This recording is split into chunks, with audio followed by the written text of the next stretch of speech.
News 7 Tamil, பொறுப்பும் பொது நலமும். நெத்தியடி நிகழ்ச்சிக்கு உங்களை மீண்டும் வரவேற்கிறேன். தமிழ்நாட்டில் தேசிய முற்போக்கு கூட்டணியை உருவாக்கிய நீங்கள் அதே நேரத்தில் சமீப காலத்தில் மதிமுக தலைவரிடம் நீங்கள் அந்த கூட்டணியை விட்டு வெளியே வந்து விடுங்கள் என்று குறிப்பிட்டீர்கள். உண்மை. அப்படிப்பட்ட கூற்று எதனால் வந்தது? இப்பொழுது இருக்கக்கூடிய பாமகவும் அந்த முடிவை நோக்கி செல்வதாகவே தெரிகிறது. இந்த சூழல் எப்படி உருவாகியிருக்கிறது? பாரதிய ஜனதா கட்சியை பொறுத்தவரையில் எப்படியாவது அதிமுகவுடன் தேர்தல் உடன்பாடு கொண்டு ஒரு 4-5 தொகுதிகளை பெற முடியுமா என்றுதான் கடைசி வரை முயன்று பார்த்தது. ஜெயலலிதா போயஸ் தோட்டத்தின் கதவை இறுக்கமாக மூடிவிட்ட நிலையில் வேறு வழி இல்லாமல் அவர்கள் வீதியிலே வந்து நின்றார்கள். திராவிட முன்னேற்ற கழகத்தோடு சேரலாம் என்றால் 2G ஊழலை இந்தியா முழுவதும் சொல்லி வாக்கு கேட்கக்கூடிய நிலை அவர்கள் இல்லாமல் போய்விடும் என்பதனால் திமுகவின் பக்கம் போக முடியாமல் அவர்கள் நிற்கிறார்கள். இவர்கள் தனியாக அனாதைகளாக நிற்கிறார்கள். ஒரு பக்கம் பாட்டாளி மக்கள் கட்சியை பொறுத்தவரையில் அவர் திரும்ப மருத்துவர் ராமதாஸ் இனிமேல் திமுக அதிமுக இரண்டோடும் நான் தேர்தல் உறவே கொள்ளப்போவதில்லை என்று ஒரு பக்கம் சொல்லி கொண்டிருக்கிறார். மதிமுகவை பொறுத்தவரையில் வைகோ கருணாநிதியிடமும் கசந்த அனுபவங்களை பெற்றவர், கூட்டணி வைத்து ஜெயலலிதாவிடமும் கசந்த அனுபவங்களை பெற்றவர். இனிமேல் இந்த 2 திராவிட கட்சிகளோடும் நான் இணக்கம் கொள்ளப் போவதில்லை என்ற நிலைப்பாட்டில் நிற்கிறார். தேமுதிகவை பொறுத்தவரையில் 2 திராவிட கட்சிகளிடமிருந்து தமிழகத்தை விடுவித்து தமிழகத்தின் முதல்வராக தான் வர வேண்டும் என்ற கனவோடு தான் அவர் அரசியலுக்குள்ளேயே வந்தவர். எனவே இவர்களையெல்லாம் நான் உட்கார்ந்தபடி சிந்திக்கிற பொழுது ஒரு மைய இழை இவர்களுக்கு இடையே ஓடுவதை நான் உணர்ந்து கொண்டேன். இவர்கள் அனைவருமே திமுக அதிமுகவுக்கு எதிரான நிலைப்பாட்டில் நிற்கிறார்கள். பாஜக வேறு வழி இல்லாமல் இப்பொழுது வந்திருக்கிறது. இந்திய அரசியலில் காங்கிரஸை வீழ்த்த வேண்டும் என்றால் பாரதிய ஜனதா கட்சியை ஆதரிப்பதை தவிர வேறு வழியே கிடையாது. எனவே அகில இந்திய அளவில் காங்கிரஸை வீழ்த்துவதற்கு பாஜகவை ஆதரிப்பது, தமிழ்நாட்டை பொறுத்தவரையில் 2 திராவிட கட்சிகளின் பிடியிலே இருந்து தமிழகத்தை விடுவிக்க ஒரு மாற்று அரசியலை உருவாக்கக்கூடிய அணியை வளர்த்தெடுப்பது, இந்த 2 நோக்கங்களுக்காகத்தான் நான் இதில் ஈடுபட்டேனே தவிர இதற்காக நான் ஒரு மதவாதியாகவோ வகுப்புவாதியாகவோ மாறிவிட்டதாக சிலர் சித்தரிக்கலாம். ஊழல் குற்றச்சாட்டுகளிலும் அப்புறம் குடும்ப அரசியலும் சிக்கி தவித்து வருகிற திமுக, அதே போல அதிமுகனுடைய தலைமை வழக்கு விசாரணை என்று சென்று கொண்டிருக்கின்ற இந்த சூழலில் 2 திராவிட கட்சிகளும் பலவீனம் அடைந்து விட்டதாக நீங்கள் கருதுகிறீர்கள்? நிச்சயமாக 2 திராவிட கட்சிகளும் பலவீனப்பட்டு விட்டன. அதிலும் குறிப்பாக திராவிட முன்னேற்ற கழகம் எழ முடியாத அளவுக்கு விழுந்து விட்டது. இதை சொல்வதனால் கலைஞருக்கும் அல்லது திராவிட முன்னேற்ற கழகத்தில் இருப்பவர்களுக்கும் என் மீது எரிச்சல் கூடுதலாக இருக்கலாம். என்னை பொறுத்தவரையில் யாருக்கு எது பிடிக்கும் என்று பார்த்து பேசுபவன் இல்லை நான். எனக்கு பட்டதை தெளிவாக சொல்கிறேன். திமுகவுக்கு இனி வாழ்வே கிடையாது. கலைஞர் எல்லா விதமான ஆற்றல்களும் கொண்ட ஒரு மனிதர். எனவே கலைஞர் அவர்களுக்கு இன்னும் ஒரு 50 ஆண்டு காலம் அவர் இளமை இருந்தால் அவர் மீண்டும் எழ முயற்சிப்பார். அதில் ஒன்று மாற்று கருத்து இல்லை. ஆனால் இப்பொழுது வயோதிகம் வந்திருக்கிறது. இயற்கையை யாருமே மீற முடியாது. நானும் மீற முடியாது, நீங்களும் மீற முடியாது. இந்த நிலையிலும் அவர் இடையறாமல் பணியாற்றி கொண்டிருக்கிறார் என்பதுதான் வியப்புக்குரியது. இப்பொழுது எனக்கே கூட சில நேரங்களில் நினைவு தடுமாறும்.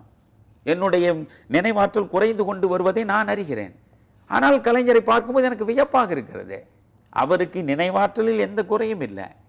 அவர் உடலை பொறுத்தவரையிலும் கூட சில உபாதைகள் இருக்கலாமே தவிர அவர் இன்னமும் பூரண நலத்தோடு தான் இருக்கிறார். எனவே 100 ஆண்டுகள் கடந்தும் அவர் நலத்தோடும் வாழ வேண்டும் என்று நான் ஆசைப்படுறேன். அது வேற. ஆனால் திமுக என்பது விழுந்து விட்டது. இனி வரப்போகிற அடுத்தடுத்த சிபிஐ விரிக்கக்கூடிய வலைகளில் இவர்கள் விழுந்து திகாரை நோக்கித்தான் செல்ல வேண்டிய நிலைமை வருமே தவிர கோட்டையை நோக்கி செல்வதற்கான வாய்ப்பு இனி அவர்களுக்கு கிடையாது. ஜெயலலிதாவை பொறுத்தவரையில் அது one woman party. Minus Jayalalithaa there will be no ADMK. அதிமுக என்பது நீங்கள் ஜெயலலிதா அவர்களை தவிர்த்து இப்பொழுதும் மக்கள் முதல்வர் என்று ஏன் அவரையே முன்னிலைப்படுத்துகிறார்கள்? அவருடைய முகத்தை தவிர அந்த இயக்கத்தில் இருக்கிற எந்த முகத்தை காட்டினாலும் எவனும் வாக்களிக்க மாட்டான். ஆனால் 2016 ஜெயலலிதாவுக்கு அது வழக்கு இருக்கலாம், வழக்கு எந்த மாதிரி முடிவும் வரலாம். ஜெயலலிதாவுக்குள்ள இப்பொழுது நல்வாய்ப்பு என்ன தெரியுமா? 2016 அதிமுக மீண்டும் ஆட்சிக்கு வரக்கூடிய சூழல் இருக்கிறது என்றால் அது ஜெயலலிதாவால் அல்ல, ஜெயலலிதாவுக்கு எதிரே அரசியல் நடத்தக்கூடிய இவர்களால் தான். ஏனென்றால் திமுகவை மீண்டும் மக்கள் திரும்பி பார்க்க தயாராக இல்லை. மாற்று அரசியலை முன்னெடுத்து செல்வதற்கு இந்த முதல்வர் வேட்பாளர் கனவிலே இருந்து விலகி வந்து ஒன்றுபட்டு நிற்பதற்கு எந்த அரசியல் கட்சியும் தயாராக இல்லை. இந்த சூழலை அழகாக பயன்படுத்தி கொண்டு மீண்டும் 2016 அதிமுக ஆட்சிக்கு வருவதற்கு நிறைய வாய்ப்புகள் இருக்கின்றன. மருத்துவர் ராமதாசனுடைய கனவு என்ன ஆகுது? அவருடைய கனவு தன்னுடைய மகன் அன்புமணி ராமதாஸை முதல்வர் ஆக்குவது என்பது அவர்கள் கட்சிக்காரர்களே குறிப்பிடுகிறார்கள். வாய்ப்பே இல்லை என்று நான் நிச்சயமாக சொல்கிறேன். ஏனென்றால் குறைந்தபட்சம் ஒரு கட்சி தன்னுடைய வேட்பாளரை முதல்வர் வேட்பாளர் என்று மக்கள் முன்னால் கொண்டு போய் நிறுத்த வேண்டும் என்றால் 20 விழுக்காடு வாக்குகளாவது இருக்க வேண்டும். இன்றைக்கு திமுகவுக்கு 20லிருந்து 25 விழுக்காடு வாக்குகள் இருக்கின்றன.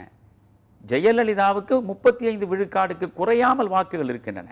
நாடாளுமன்ற தேர்தலில் அது ஒரு வீக்கம் என்று தான் சொல்வேனே தவிர வளர்ச்சி என்று சொல்ல மாட்டேன். எப்படி பார்த்தாலும் 30 விழுக்காடுக்கு குறையாமல் வாக்குகளை வைத்திருக்கிற தமிழகத்தின் முதல் கட்சி அதிமுக தான்.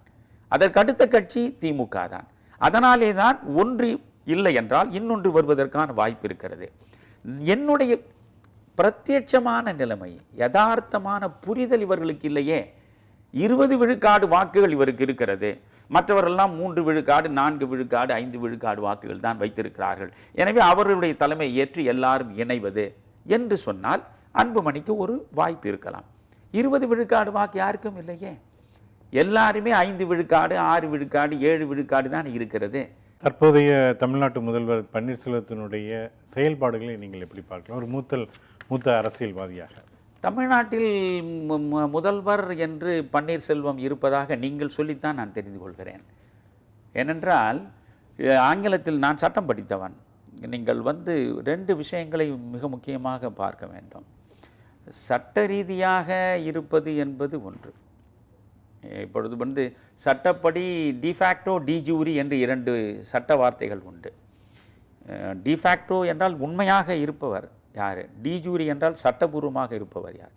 இப்போது சட்டபூர்வமாக இருப்பவர் தான் ஓபிஎஸ், ஆனால் உண்மையாக இருப்பவர் முதலமைச்சராக இன்றும் ஜெயலலிதா தான். எனவே இந்த தமிழ்நாட்டில் இந்த அரசின் மூலமாக எந்த நல்லது நடந்தாலும் அது ஜெயலலிதாவுக்கு பெருமை சேர்க்கும், எந்த தவறு நடந்தாலும் அது ஜெயலலிதாவுக்கு சிறுமை சேர்க்கும். இதற்கு இடையில் அந்த பெருமையை அங்கே அனுப்புவதும் அல்லது அந்த சிறுமையை அங்கே சேர்ப்பதுமாக இடையே ஒரு ஊடகமாக உட்கார்ந்து கொண்டிருப்பவர் தான் ஓபிஎஸ். பாரதிய ஜனதா கட்சி அடுத்த இலக்கு தமிழ்நாட்டைத்தான் நாங்கள் அடுத்த இலக்காக வைத்திருக்கோம் என்று குறிப்பிடுகிறார்கள். அவர்களுக்கான வாய்ப்பு எப்படி இருக்கிறது? அவர்கள் வேண்டுமென்றால் வானத்தில் கோட்டை கட்டலாம். ஆனால் இந்த மண்ணில் ஒரு நாளும், தமிழ்நாட்டு மண்ணில் அவர்களால் வகுப்புவாதத்தை மையமாக வைத்துக்கொண்டு இந்துத்துவ அணுகுமுறையோடு ஒரு நாளும் அவர்கள் இயக்கத்தை வளர்க்கவே முடியாது. எனக்குள்ள வருத்தம் என்ன தெரியுமா? இப்பொழுது 2 முகமூடிகளோடு அவர்கள் இருக்கிறார்கள். ஒன்று இந்த நாட்டினுடைய வளர்ச்சி, பொருளாதார வளர்ச்சி, ஊழலற்ற நிர்வாகம் என்பதை இளைஞர்களிடமும் நடுநிலையாளர்களிடமும் அரசியல் ஆரோக்கியத்தை விரும்பக்கூடியவர்களிடமும் கொண்டு போய் சேர்ப்பதற்கு மோடியின் முகம். நீங்கள் எப்பொழுதும் பாருங்கள், மோடி பேசுகிற பொழுதெல்லாம் வளர்ச்சி குறித்து பேசுவார், நீங்கள் ஊழலற்ற தன்மை குறித்து பேசுவார், நல்ல நிர்வாகம் குறித்து பேசுவார். மோடியை அடுத்து அந்த கட்சியில் இருக்கக்கூடிய முக்கிய தலைவர்கள் அத்தனை பேரும் எல்லாரும் ராமனுக்கு பிறந்தவர்கள் என்று சொல்ல தொடங்கிவிட்டார்கள். நீங்கள் கோட்சேவுக்கு சிலை வைக்க வேண்டும் என்று இந்து மகாசபை சொல்கிறது என்றால், இந்து மகாசபை என்பது ஆர்எஸ்எஸ்க்கு முற்பட்ட தாய் ஸ்தாபனம். ஆர்எஸ்எஸ் என்பது ஜனசங்கத்தின் தாய் ஸ்தாபனம். ஜனசங்கம் என்பது இன்றைய பாரதிய ஜனதா கட்சி. அப்படியானால் நீங்கள் கோட்சேவுக்கு சிலை வைக்க வேண்டும் என்று சொல்லுகிற பொழுது, இந்த மண்ணில் காந்தி தேசத்தில் காந்தியை கொன்ற கோட்சேவுக்கு சிலை வைக்க வேண்டும் என்று சொல்லுகிற பொழுது கடுமையாக கண்டன குரலை எழுப்பி இருக்க வேண்டாமா பாரதிய ஜனதா கட்சி? மோடி வாய் திறந்திருக்க வேண்டாமா? ஆனால் பாரதிய ஜனதா கட்சியில் இருக்கக்கூடிய தலைவர் அது இந்து மகாசபை சொன்னது, எங்களுக்கும் அதற்கும் தொடர்பில்லை என்று சொல்லுகிற போதே இந்த பூனைக்குட்டி வெளியே வந்து விடுகிறது என்று சொல்வார் அல்லவா, அந்த கதை தான். அதனால எப்பொழுது இவர்கள் இந்துத்துவம் என்கிற பெயரில் வகுப்புவாதத்தை வளர்த்தெடுத்து இந்த மண்ணில் இருக்கக்கூடிய மக்களிடையே ஒற்றுமையை சிதைப்பதற்கான செயற்பாடுகளில் இறங்குகிறார்களோ அவர்களுக்கு தமிழ் மண்ணை பொறுத்தவரையில் வாழ்வே கிடையாது. பிரதமர் மோடியின் ஆட்சி பற்றிய உங்கள் மதிப்பீடு என்ன? அதாவது 100 விழுக்காடு இந்த ஆட்சி மிக மோசமான ஆட்சி என்று தள்ளிவிடவும் முடியாது. 100 விழுக்காடு நாம் எதிர்பார்த்தபடி இந்த ஆட்சி மாபெரும் சாதனைகளை உருவாக்குகிற, சரித்திரத்தை உருவாக்குகிற ஆட்சி என்று இதற்கு மதிப்பெண்களை வழங்கிவிடவும் முடியாது. இன்று உள்ள நிலைமை, இதை பாம்பென்றும் அடிக்க முடியவில்லை, பழுதென்றும் மிதிக்க முடியவில்லை. ஆனால் ஒன்று மட்டும் தெளிவாக தெரிகிறது, நேற்றைய காங்கிரஸ் என்பது அம்பானிகளினுடைய சட்டைப்பையில் இருந்தபடி ஆட்சியை நடத்தியது. இன்றைய மோடி ஆட்சி என்பது அதானிகளின் சட்டப்பையிலே இருந்து ஆட்சியை நடத்தி கொண்டிருக்கிறது. வாசனின் தமாக ஒரு புதிய சக்தியாக, மாற்று சக்தியாக தமிழ்நாட்டில் பார்க்க முடியுமா? வாசனின் தமாக புதிய சக்தியாக வர வேண்டும் என்று நான் விரும்புகிறேன். ஆனால் உடனடியாக என்னால் அந்த தமாக தான் தமிழ்நாட்டில் புதிய மாற்று சக்தி என்றெல்லாம் சொல்ல முடியாது. ஏனென்றால் வாசனோடு இருப்பவர்கள் அனைவருமே எப்படிப்பட்டவர்கள் என்பதை தமிழ்நாடு பார்க்கும். வாசனிடம் புதிதாக வந்து சேரக்கூடிய மனிதர்கள் எத்தன்மையானவர்கள், எந்த எதிர்பார்ப்புகளோடு வரக்கூடியவர்கள் என்றும் தமிழ்நாடு பார்க்கும். காலம்தான் முடிவெடுக்கும்.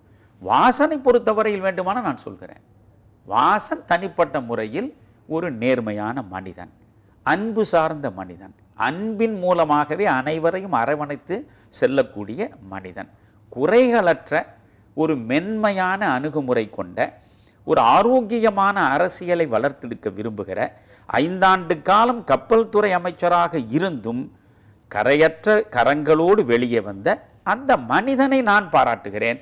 ஆனால் அந்த மனிதனை மையமாக வைத்து அவரோடு சூழ்ந்து நிற்கக்கூடிய அனைவரும் எப்படி இருப்பார்கள் என்பது காலம்தான் சொல்ல வேண்டும். தமிழ்நாட்டின் எதிர்க்கட்சி தலைவரும் அவருடைய தேமுதிகவுடைய கட்சியும் எந்த மாதிரியான அரசியல் நிலைப்பாட்டை இப்பொழுது கொண்டிருக்கிறார்கள்? நீங்கள் அவர்களுடைய செயல்பாடுகளை எப்படி பார்க்கிறீர்கள்? ஒரு மூத்த அரசியல், அதாவது தேமுதிகவுக்கு ஒரு நல்ல வாய்ப்பு கிடைத்தது. சட்டமன்றத்தில் அவர்கள் 29 உறுப்பினர்களோடு போய் உட்கார்ந்து விஜயகாந்த் அவர்கள் எதிர்க்கட்சி தலைவராக அமர்ந்தது மக்கள் கொடுத்த ஒரு அரிய வாய்ப்பு. அண்ணா போன்றவர்கள் எல்லாம் எடுத்தவுடனே முதலமைச்சராகிவிடவில்லையே. அண்ணாவும் எதிர்க்கட்சி தலைவராக இருந்துதான் முதலமைச்சரானார். இன்றைக்கு இருக்கிற ஜெயலலிதாவும் ஒரு கட்டத்தில் எதிர்க்கட்சி தலைவராக இருந்துதான் முதலமைச்சரானார்.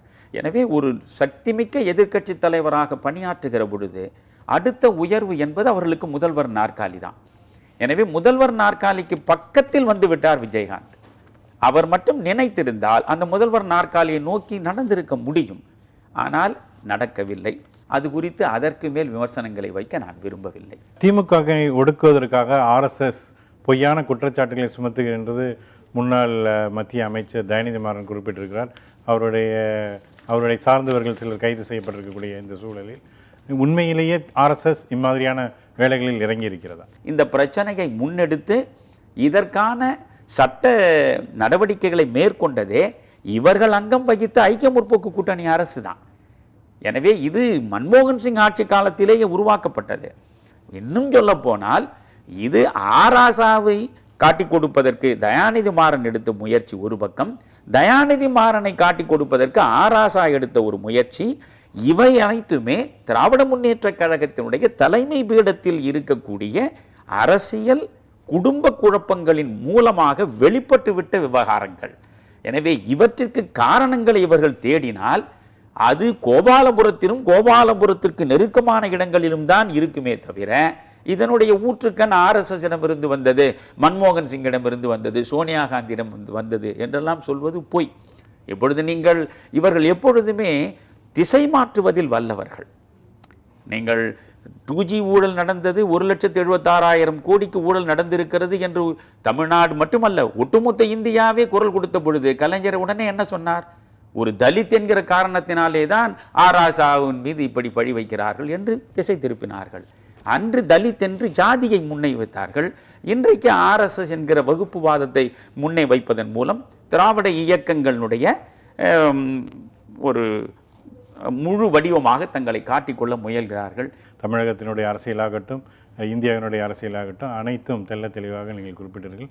இந்த நெத்திடி நிகழ்ச்சிக்கு வந்தமைக்கு உங்களுக்கு மிக்க நன்றி. மிக நல்ல கேள்விகளை கேட்டு அவற்றிற்கு உரிய விளக்கங்களை பெறுவதற்கு நீங்கள் முயன்றதற்கும், அதன் மூலம் இந்த நேயர்கள் அனைவரும் ஒரு தெளிவை பெற்றுவிட்டார்கள் என்று நான் நினைப்பதற்கும் வழிவகுத்து கொடுத்த இந்த நேர்காணலுக்காக உங்களுக்கும் இந்த தொலைக்காட்சிக்கும் என்னுடைய நெஞ்சார்ந்த நன்றியை சமர்ப்பிக்கிறேன். வணக்கம்.